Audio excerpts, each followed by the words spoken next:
영계로부터의 메시지 제6장 동물의 진화와 사후의 생명. 동물도 사후의 생명이 있느냐, 저 세상에서 다시 만날 수 있느냐 하는 문제는 스피리추얼리즘에 관심이 있는 사람들에게 공통된 관심사이지만 동물을 애완용으로 자식처럼 귀여워하는 사람들에게도 큰 관심사라고 생각된다. 심령 문제에 열심인 사람이라면 동물의 존속을 증명하는 확증을 어떤 형태로라도 갖고 있을 것이다. 심령 사진에 동물이 찍혀 있는 것이 자주 있다. 영계통신에서도 그것을 증명하는 영이 얼마든지 있다. 이 장은 편자가 반세기에 걸친 실버버치의 영혼들을 자기 주관에 의해 편집한 것으로 다른 어떤 영혼집에도 실리지 않은 부분도 있다. 그 한 예가 지금부터 소개하는 부분이다. 일문일답. 동물은 사후에도 계속 사육주와 같이 생활하는 것인가? 그렇지 않으면 어떤 동물만의 개로 가는 것인가? 어느 쪽도 일괄해 말할 수는 없다. 왜냐하면 여기에는 인간의 사랑이 연관되어 있기 때문이다.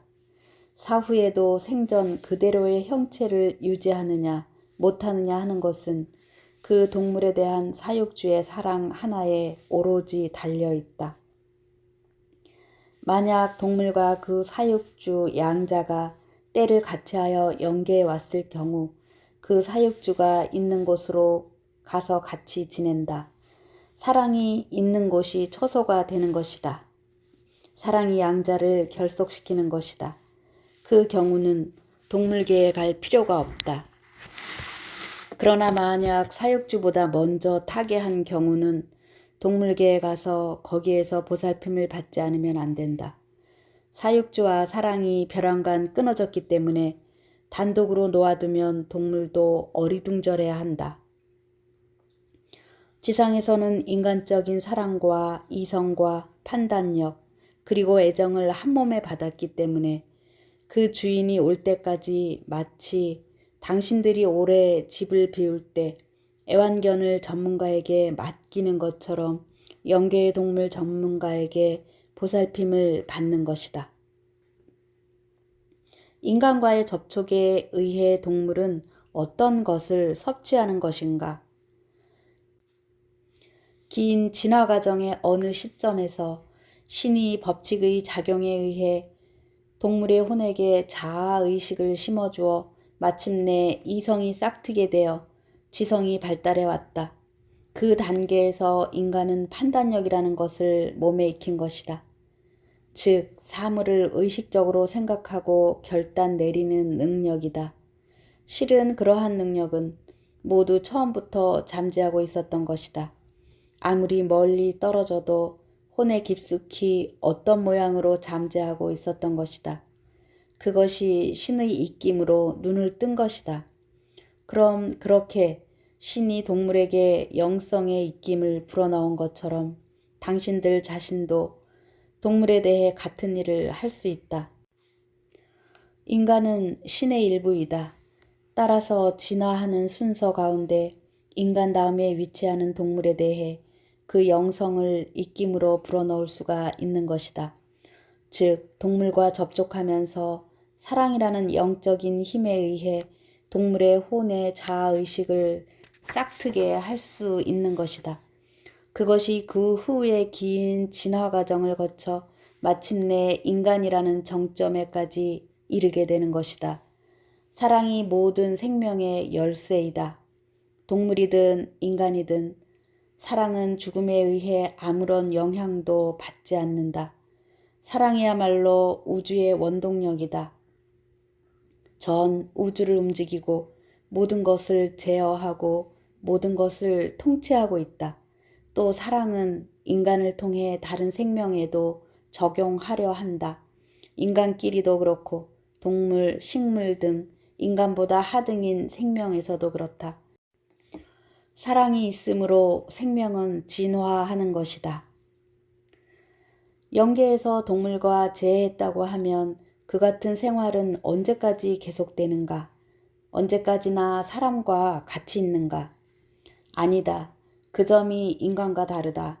인간과 동물은 어느 시점에서 어쩔 수 없이 헤어지지 않으면 안 된다. 지상의 횟수로는 몇십 년, 몇백 년이 될지 모르지만 동물의 진화와 인간의 진화와는 그 속도가 다르기 때문에 어쩔 수 없이 인간을 따라갈 수가 없게 되는 때가 온다. 인간은 죽음의 관문을 통과하여 영계 생활에 익숙해지면 영성의 향상과 진화가 점차 가속화된다. 그리고 혼에 잠기는 능력이 다른 생명의 진화를 도와주는 방향으로 발휘되어 간다. 그렇게 하여 인간이 영적으로 향상되면 될수록 동물은 제 아무리 사랑에 의해 결합되어 있다 해도 그 스피드를 따라갈 수가 없게 되어 드디어 이 사랑의 불길도 점차 식어 마침내 동물은 그가 소속하는 유의 유혼 속으로 융합되어 간다. 그렇다면 동물인 경우는 개성을 상실해 버린다는 것인가? 그렇다. 거기에 인간과 동물의 차이점이 있는 것이다. 동물은 완전한 유혼으로서 하나의 개성을 갖는 단계까지 아직도 진화하지 못했다. 그 단계까지 진화되면 이미 동물이 아니고 인간이다. 애완용으로 사랑을 받던 동물은 인간의 사랑의 힘에 의해 말하자면 진화의 단계를 뛰어넘어 인간과 함께 지내게 되는 것인데 인간의 진화에 따라가지 못하게 되어 사랑의 실이 끊어져 버리면 원래의 유혼 속으로 되돌아가는 수밖에 없다. 모처럼 인간과의 접촉으로 얻은 것이 사라져 버린다면 그 사랑이 헛수고로 끝난 것이 되지 않는가? 그렇지 않다. 유혼 전체에 대해 공헌한 것이 된다. 유혼 전체에서 그 목만큼 진화가 촉진된 것이다. 전체에 대한 공헌이다. 지금까지 그 유혼에게 없었던 것이 첨가된 것이다. 전체를 위해 개가 희생되었다는 것이다. 그러한 일이 많으면 많을수록 유혼의 진화가 촉진되어 마침내 동물의 단계를 끝내고 인간으로 진화해 가는 것이다. 그 시점에서 인간계로 탄생하는 것인가? 그렇다. 인간계의 탄생은 두 가지 종류가 있다.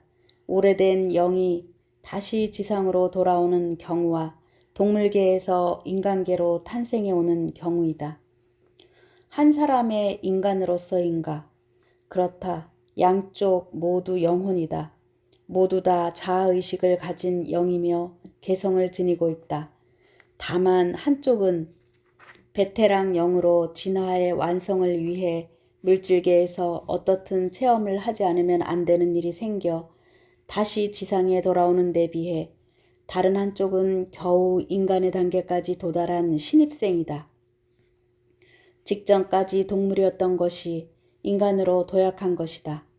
아메바의 상태에서 시작하여 곤충류, 어류, 조류, 그리고 동물로 온갖 진화의 단계를 더듬어 지금 겨우 인간에 이르게 된 것이다. 신지학의 가르침과 같은가? 무슨 가르침이든 좋다. 나에 대해서 학파라든가 종파 따위를 말하는 것을 삼가하라. 책상 앞에서 떠들어대는 평론가라는 것은 이것저것 알고 있는 것을 자랑하는 것뿐으로 기실 소박한 진리를 무엇 하나 모른다. 곤란한 일이다. 그건 그렇고 당신은 설마 거미를 집안에 가지고 와서 애완용으로 기르지는 않는지, 딱정벌레에게 따스한 인간애를 베푸는 일은 없는지, 그것은 당신과 그러한 곤충과의 사이에 거리감을 의식하기 때문이다. 진화 과정에 있어 따라올 수 없음을 본능적으로 감지하기 때문이다. 한편 개나 고양이, 원숭이 따위를 애완용으로 귀여워하는 것은 일종의 친근감을 의식하기 때문이다. 머지않아 인간으로 태어날 단계까지 가까이 와 있기 때문에 동물 쪽에서도 인간의 사랑을 받아들이려 하는 것이다. 그럼 하등 동물이 인간에게 사육된다는 것은 그 동물은 머지않아 인간으로 다시 태어난다는 것을 의미하는 것인가? 진화에도 돌연변이적으로 분기되어 이른바 전이와 뒷걸음질 치는 후이가 있다. 즉 전진, 후진하면서 전체로서 진화해 간다. 그 중에 예외적인 것도 있다. 동물도 지적인 면에서 많이 뒤떨어진 것도 있으며 조류라도 개보다 지적으로 진화하고 있는 것도 있기 때문이다. 그러나 그러한 예외와 전체적인 원리를 혼동해서는 안 된다. 동물의 유호는 같은 종류의 동물로 몇 번이나 다시 태어나는가? 그렇지 않으면 단 한 번뿐인가? 한 번뿐이다. 무수한 유혼이 차례로 태어나서 유혼 전체를 위해 체험을 갖고 온다. 동물의 경우는 각자 한 번씩이다. 그렇게 하지 않으면 진화되지 않는다. 우리들 인간으로서는 개나 고양이 등의 애완용과 같은 생물 모두에 대해 애정을 주는 것이 바람직한 것인가? 그건 그렇다. 그러나 같은 반응을 기대해서는 안 된다. 애정은 애정을 부르고 증오는 증오를 부른다는 것이 원칙이지만 진화의 정도가 낮을수록 반응도 적다. 당신의 마음속에 노여움의 생각이 있다는 것은 당신의 인간적 정도의 하나의 지표이고 진보가 부족한 탓으로 아직도 미숙하다는 것을 의미하고 있다. 당신의 마음속에서 노여움이나 악의, 증오, 고뇌, 질투 등의 생각이 사라질 때 당신은 영적 진화의 큰 길을 걷고 있는 것이다. 동물이 가까스로 인간으로 태어나도 그 인생이 비참한 실패로 끝날 경우 다시 동물로 돌아갈 수 있는가? 그런 일은 없다. 일단 인간으로서 자아의식을 구비하면 두 번 다시 소멸되는 일은 없다. 그것이 절대로 끊기지 않는 인과의 줄이니까. 도살이나 동물 실험 등으로 희생된 경우의 대가, 말하자면 상세의 법칙은 어떻게 되는 것인가? 물론 거기에는 그 나름대로의 상세가 있지만 동물 하나하나에 대해서가 아니고 그 동물 속에 있는 유혼을 단위로 해서 법칙이 작용된다. 진화 정도가 다른 동물과 인간과는 인과율의 적용 방법이 다르다. 특히 동물의 경우는 원칙적으로 사후엔 유혼 속에 묻혀버리므로 개체적 존재와는 조건이 다르다. 유혼 전체로서의 인과율이 있지만 유감스럽게도 인간의 언어로는 설명할 수가 없다. 비유할 만한 것을 찾지 못한다. 이나 빈대 따위의 기생충은 인간 사심의 산물이라고 하는 사람이 있는데 사실인가? 그건 먼지나 질병 등 자연의 산물이 아닌가 생각하는데 가령 먼지나 질병의 탓이라고 할 경우 그 먼지나 질병은 대체 누가 만든 것인가? 원인을 더듬어가면 인간의 이기심이 닿는 것이 아닐까? 그 이기심은 곧 사심이라 할 수 있다. 틀림없이 원인은 비위생, 불결한 육아 환경, 먼지나 질병, 직사광선이나 신선한 공기의 부족 등이 있다.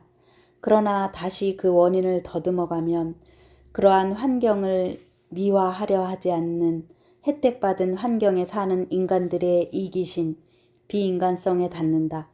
이것은 일종의 사심이며 인간의 미성숙을 가르치고 있다. 그러한 이기심을 버리고 약자를 잡아먹는 따위의 버릇을 버리고 야심을 낳게 하는 제도를 없애면 해충이나 기생충은 발생하지 않게 된다. 그것은 이를테면 파리 같은 것에도 해당하는가? 대자연 전체는 지금 더욱 진화하는 과정에 있다. 자연계의 균형은 인류의 행위 여하에 따라 좌우되고 있다. 인류가 진화하면 할수록 지상의 암흑시대가 적어져 간다. 인간의 영성 발달과 자연계의 현상과의 사이에는 밀접한 관계가 있다. 인간의 존재를 빼고 난 자연계는 생각할 수 없고 자연계를 빼낸 인간의 진화는 있을 수 없다. 쌍방의 진화는 대체로 평행선을 가고 있다. 인간은 신에 의해 창조되고 있으면서도 동시에 신의 일부로서 우주를 진화케 하는 추진자이기도 하다. 자기 자신뿐 아니라 자기가 속한 국가도 지배하는 자연법칙에 의해 영향을 미친다. 나는 지금 인간과 자연계의 진화는 대체로 평행선을 간다고 말했다. 양자는 어쩔 수 없이 조금씩 틈이 생긴다. 왜냐하면 과거의 세대가 남긴 업은 반드시 처리하고 가지 않으면 안 되기 때문이다. 지금 말씀하신 것은 무서운 들짐승에게도 해당되는가? 전면적인 것은 아니지만 일단 해당된다. 다만 잊어서는 안 될 것은 진화라는 것은 일정한 틀에 박힌 것이 아니라는 것이다. 여러모로 변화하면서 영원히 계속되는 것이다. 원시적인 것에서 출발하여 낮은 단계에서 높은 단계로 진행은 하지만 전에는 낮은 곳에 있던 것이 점차로 앞질러 지금은 높은 곳에 있기도 하고 지금 높은 곳에 위치하고 있는 것이 장래는 낮은 것이 되기도 한다. 그럼 진화에도 뒷걸음질이라는 것이 있는 것인가? 그것을 뒷걸음질이라고 부르면 예스라는 답이 된다. 왜냐하면 진화라는 것은 일종의 사이클, 현대 사상가의 말을 빌리면 스파랄, 나사못처럼 빙빙 돌아가는 상태를 그리면서 진행하고 있기 때문이다. 요는 진화라는 것은 항상 일직선으로 진행하는 것이 아니라는 것이다.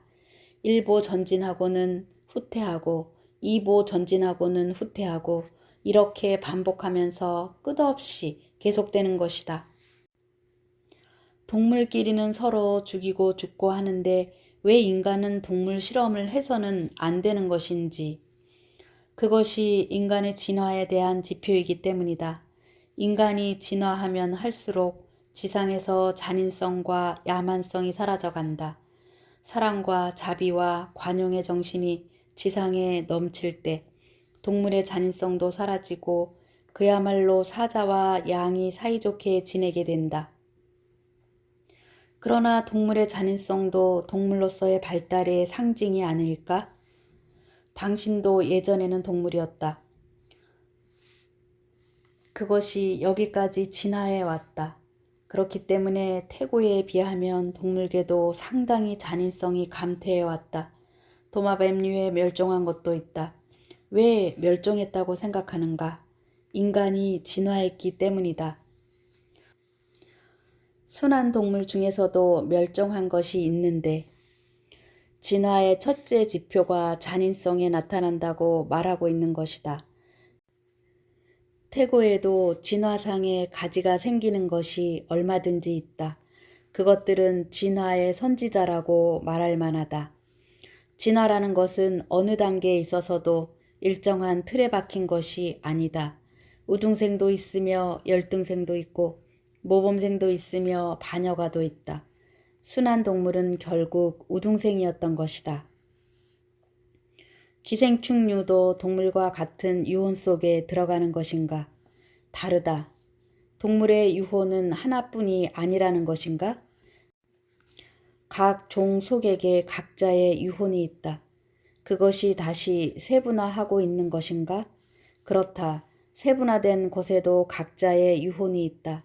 처음 인간의 몸에 묵는 영은 동물의 유혼 중에서 가장 진화된 유혼이다. 동물에서 가장 진화한 것은 무엇인가? 개이다. 기생충의 유혼은 해를 끼치는가? 그다지 해는 없다. 전체의 균형에서 보아 거의 미약한 세력이니까. 동물의 유혼이 묵을 처소는 이것 역시 동물계에 있는 것인가? 나에게는 당신보다 유리한 점이 하나 있다. 그것은 지리를 배우지 않아도 된다는 것이다. 장소나 위치가 필요 없다. 영적인 것은 공간을 점유하지 않는다. 지상적인 위치 감각으로 생각하니까 그러한 질문이 나오는 것이다. 거주지도 필요 없다. 물론 형체 속에 묵으면 다르다.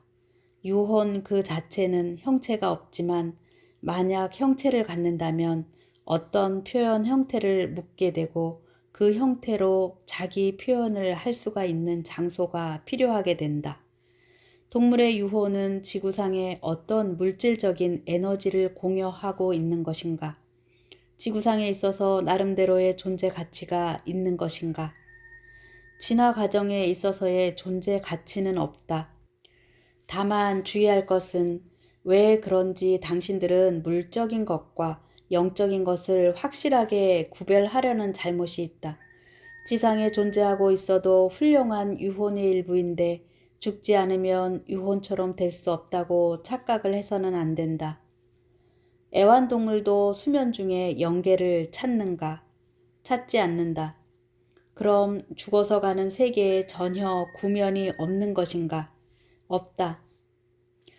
인간인 경우는 지도령이 손을 이끌어 안내해 주지만 동물의 경우는 그것을 할 수 있는 것은 사육주 뿐이기 때문에 사육주가 지상에 있으면 안내할 수 없다. 사육주가 먼저 죽은 경우는 어떻게 되는가? 그 경우는 사정이 다르다. 지금 말한 것은 일반적인 이야기이다. 인간보다 동물이 심령 능력이 뛰어난 경우가 있는 것은 왜 그런가? 인간이 지금 누리고 있는 것 같은 문화생활을 체험하지 않기 때문이다. 인간이 만일 문화생활의 은혜에 젖지 않았다면 심령 능력이 보통 생활의 일부가 되어 있었을 것이다. 말하자면 인간은 문명과 바꾸면서 심령 능력을 희생시킨 것이다. 동물은 인간처럼 금전 문제도 없고 사회 문제도 없으므로 본래 같으면 인간이 도달했어야 할 단계에 인간보다 먼저 도달한 것이다. 인간의 경우는 물질 문명이 심령 능력을 억눌러 버린 것이다. 말하자면 영능자라는 것은 진화 코스의 선구자이다. 언젠가는 인간이 모두가 발휘할 능력을 지금 발휘하고 있는 것이다. 동물에게는 이른바 육감이라는 것이 있어 재해를 예측하기도 하고 모르는 곳에서 찾아 돌아오기도 하는데 그것도 심령 능력인가? 그렇다. 영능자도 그렇게 할 수 있다. 다만 동물의 경우는 그 종 속에 특유의 선천적 능력인 경우가 있다. 이른바 본능이라고 말하고 있는 것인데 비둘기가 아무리 먼 곳에서라도 돌아오는 것은 그것이다. 그것도 일종의 진화의 앞지름으로 그 능력만 특히 발달한 것이다. 갓 죽은 개가 다른 개와 같이 나타나는 것을 영능자가 말해주는 수가 있다. 개끼리도 서로 도와주는 수가 있는가? 없다.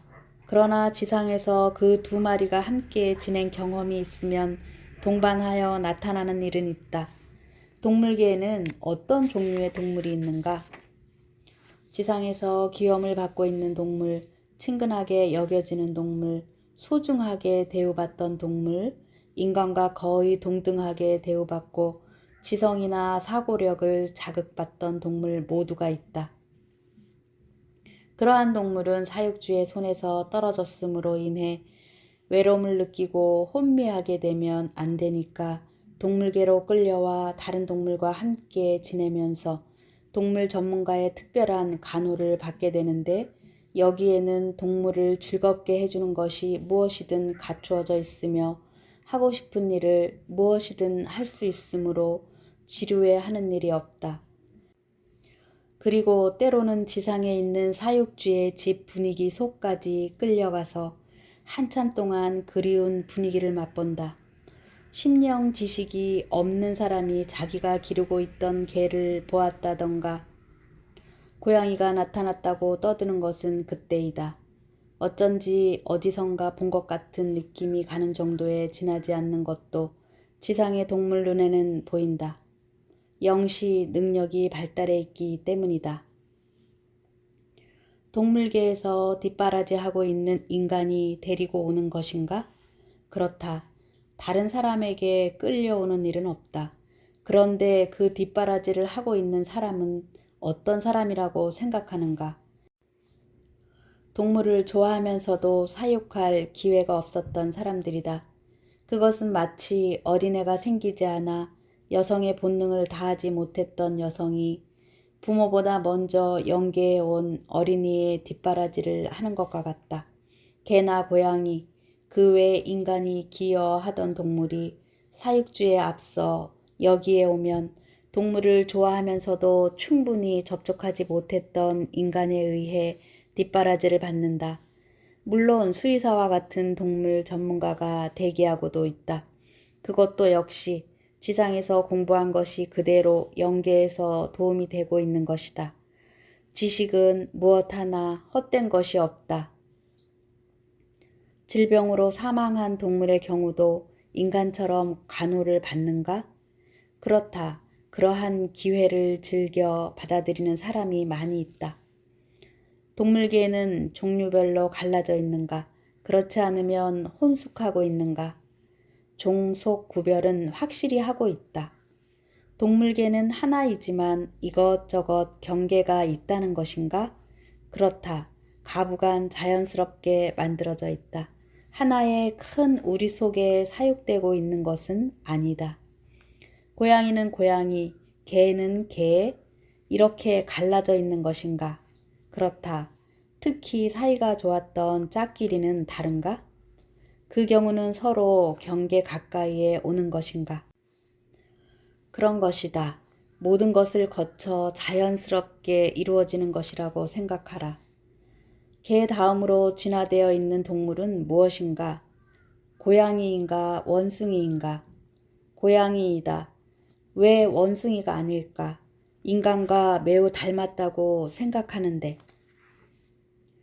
앞에서도 말했지만 진화라는 것은 단일로가 아니다.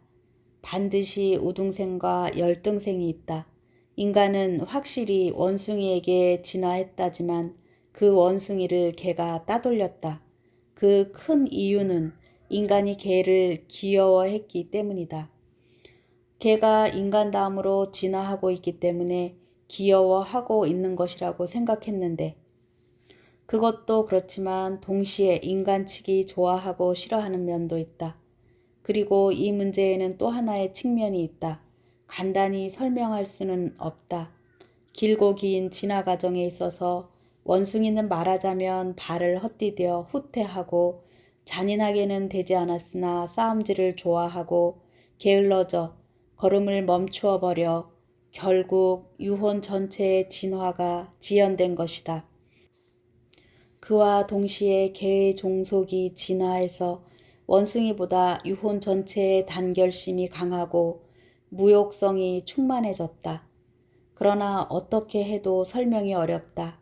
훨씬 더 복잡한 것이다. 원숭이의 종속이 법칙을 범한 것인가? 법칙을 범했다는 것은 아니고 당연히 해야 할 일을 안 했다는 것이다. 그럼 원숭이와 같이 장래 개가 진화의 계단에서 미끄러져 떨어지는 일도 있을 수 있는 것인가? 그런 일은 없을 것이다. 왜냐하면 이미 몇백만 년씩이나 진화 과정을 거쳐왔으므로 지상의 종식이 완전히 고정되었기 때문이다. 종의 형이 거의 정형화되어 그 이상의 변화가 생길 가능성은 없어지고 있다. 물질적 진화에는 한도가 있다. 형체상의 세세한 부분의 변화는 있을지 모르지만 본질적인 지능상의 변화는 생각할 수 없다. 인간의 경우를 생각해보라. 현재의 형태, 즉 두 팔과 다리, 두 눈과 하나의 코가 크게 변화한다고 생각할 수 없다. 그것이 인간의 정형인 것이다. 물론 민족에 따라 지방에 따라 코나 눈의 모양이 조금씩 다르지만 전체의 형은 같다. 동물인 경우 그 경향이 더 강해 영계 유혼의 갑작스러운 이변이 발생하는 일은 있어도 그것이 지상의 동물형을 크게 변화시키는 일은 우선 없을 것이다. 원숭이의 전락도 역시 자유의사에 관계된 문제인가? 그것은 다르다. 자유의사와 개별 존재의 문제이지만 동물의 경우는 유혼 전체로서의 문제이기 때문이다. 동물계에는 개체로서의 의식이 없는데 왜 유혼 전체로서의 판단이 내려지는 것인가?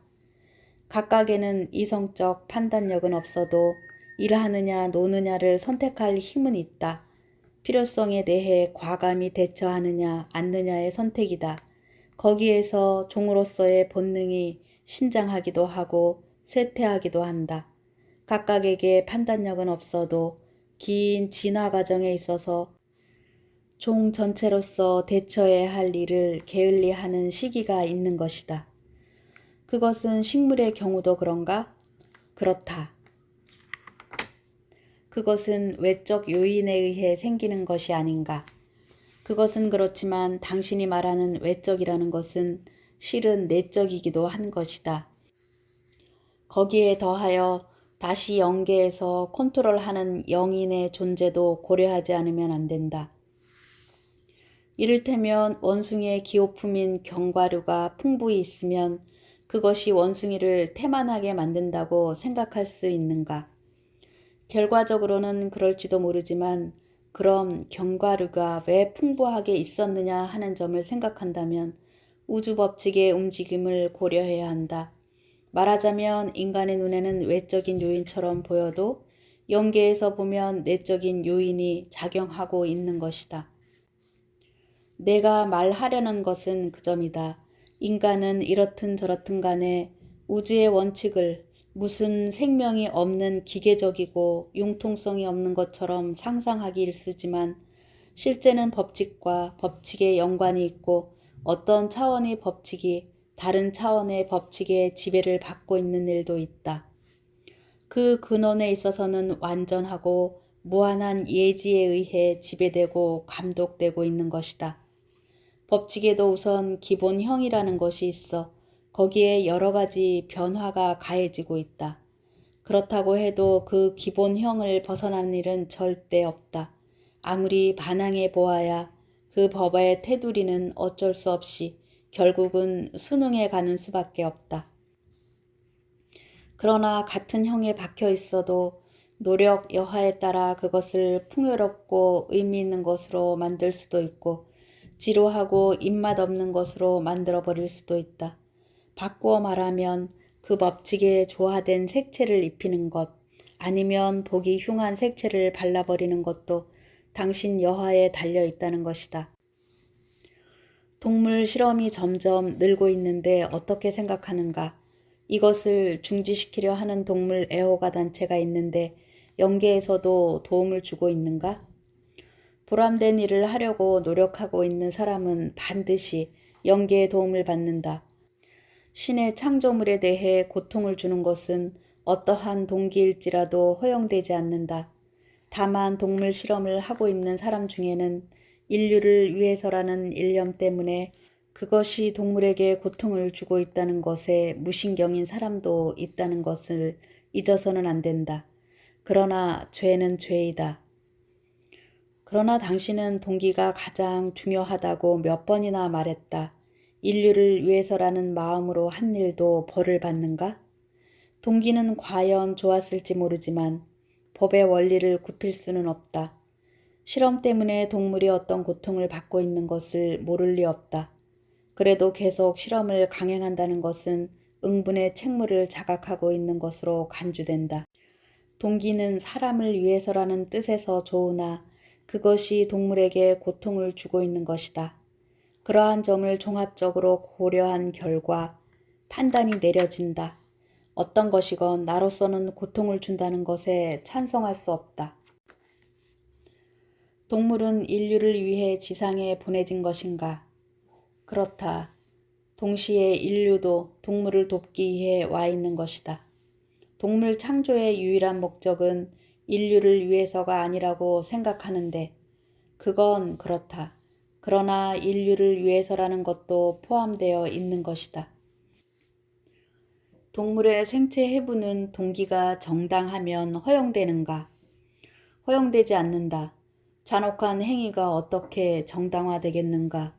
고통을 주고 괴롭히는 것이 어떻게 정의인가? 그것은 우리들의 가르침에 전적으로 위배된다. 무저항인 동물을 실험대로 삼는 것은 잘못이다. 동물을 실험 재료로 하는 연구로 이를테면 암의 치료법을 발견할 수 있다는 생각에는 찬성하는가? 신의 섭리에 반한 방법으로 손에 넣은 치료법으로 질병을 고칠 수는 없다. 인간의 질병에는 그 질병에 따라 치료법이 마련되어 있다. 그러나 그것은 동물 실험에서는 발견되지 않는다. 그러한 혹독한 실험을 보면서도 왜 영계에서 저지시키지 않는가? 우주의 자연 법칙에 의해 지배되고 있기 때문이다. 나는 여우 사냥을 한 적이 있는데 잘못한 일인가? 생명이 있는 모든 것은 신의 것이다. 어떠한 형태로든 생명을 빼앗는 것은 용서 못한다.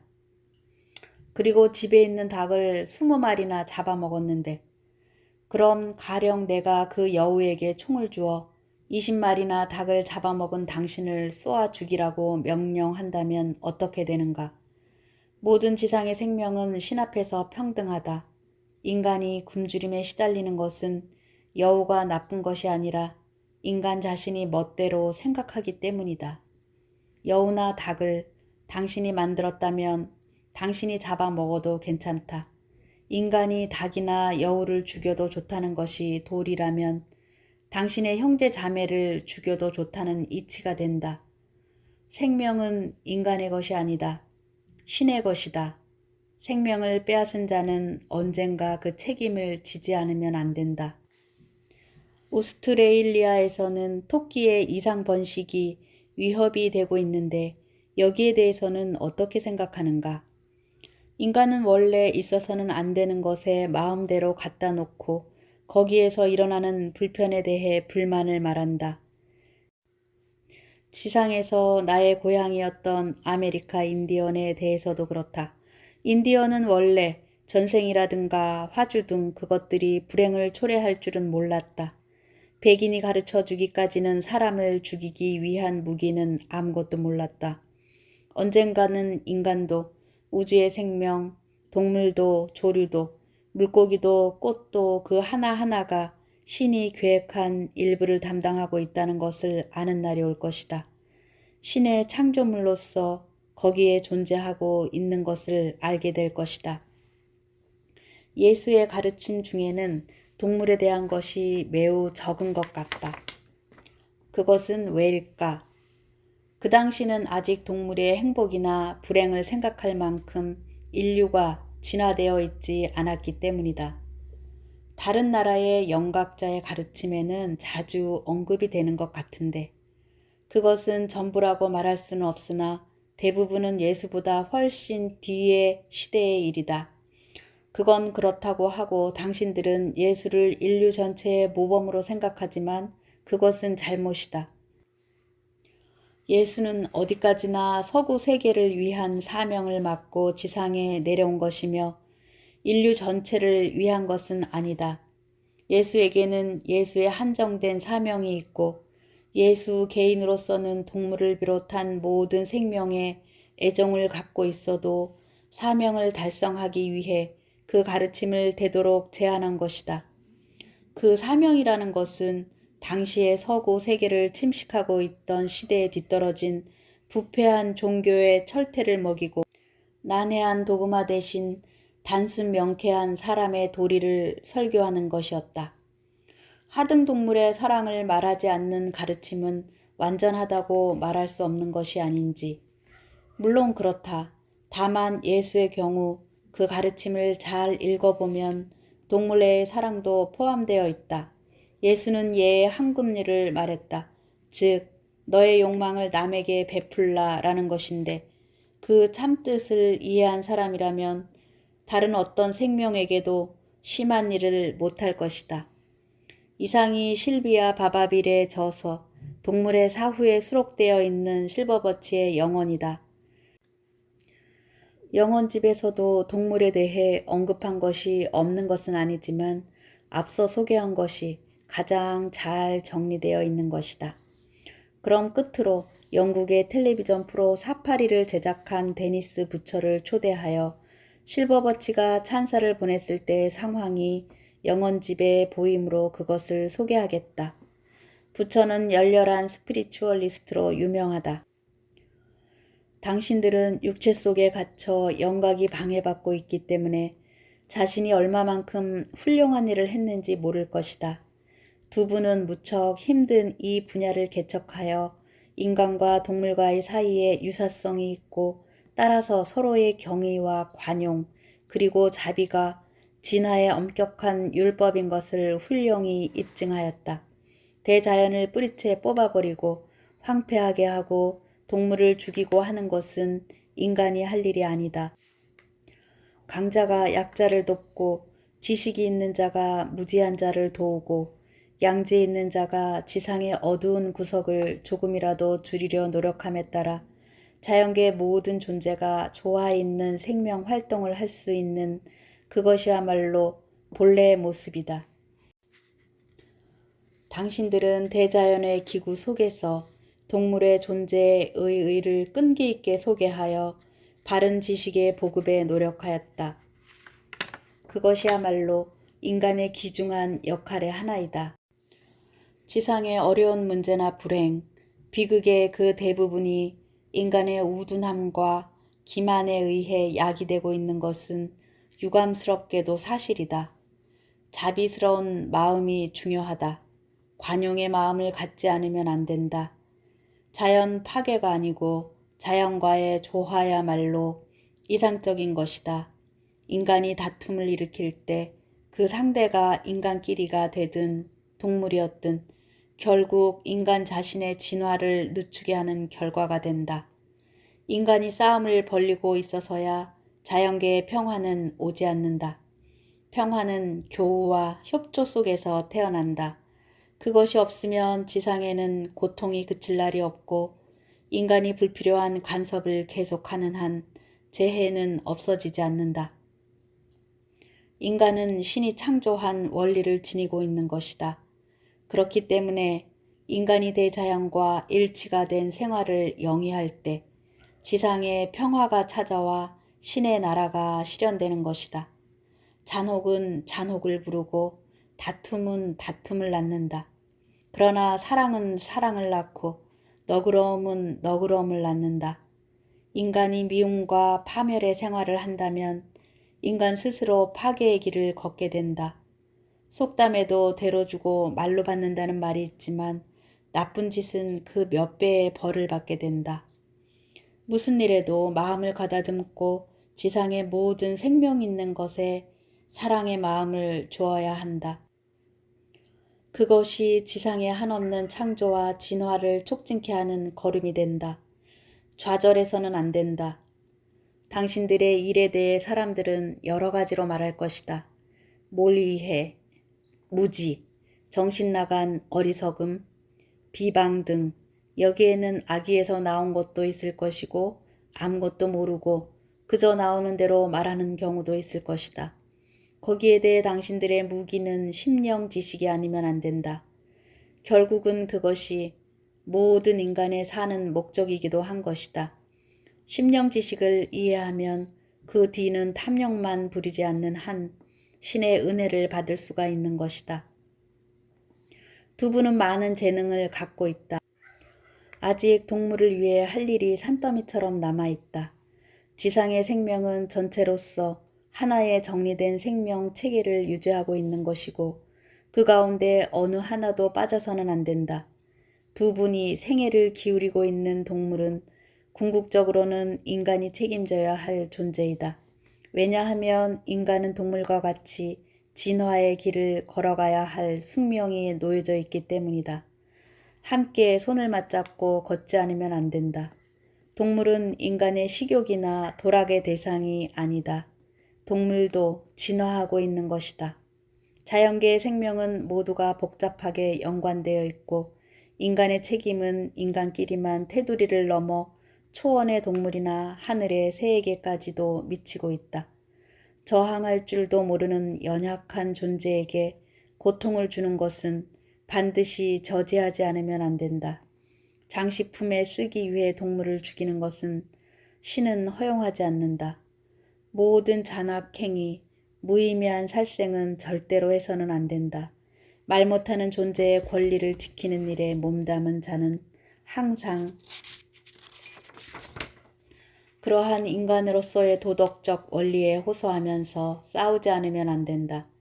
조류나 동물에 대해 아무렇지도 않게 잔혹한 행위를 하는 자는 인간에 대해서도 아무렇지도 않게 잔혹한 짓을 할 수 있는 자이다.